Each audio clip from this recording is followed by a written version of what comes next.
ইয়ে, আমি যাচ্ছি ঘুরতে আর আমার রেল লাইনটা দেখে এটাই মনে হচ্ছিল যে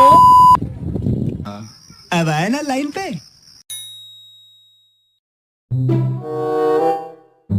আচ্ছা, তোমরা কি দেখলে আমি কাকুটার একটা সিক্রেট মুভমেন্ট ক্যাচ করে নিয়েছি? যদি না দেখে থাকো, ব্যাক করো, একটু ঘুরিয়ে দেখো। কাকুটার একটা সিক্রেট মুভমেন্টস আমি ক্লিক করে নিয়েছি। ভিডিও কে করছিল?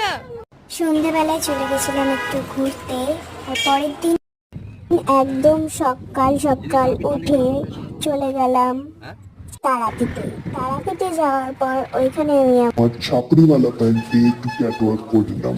যাই হোক, ছাপটি প্যান্টটা নেসেসারি দিয়ে তারপরে একটু ঘোরাঘুরি করার পর বিচন্দ্রপুর গিয়ে আবার চলে এলাম স্টেশনে, কারণ বাড়ি আসতে হবে বস। দিয়ে ঘুগনি ফুগনি খেয়ে সুন্দর ভিউ নিয়ে চলে এলাম বাড়ি। টাটা।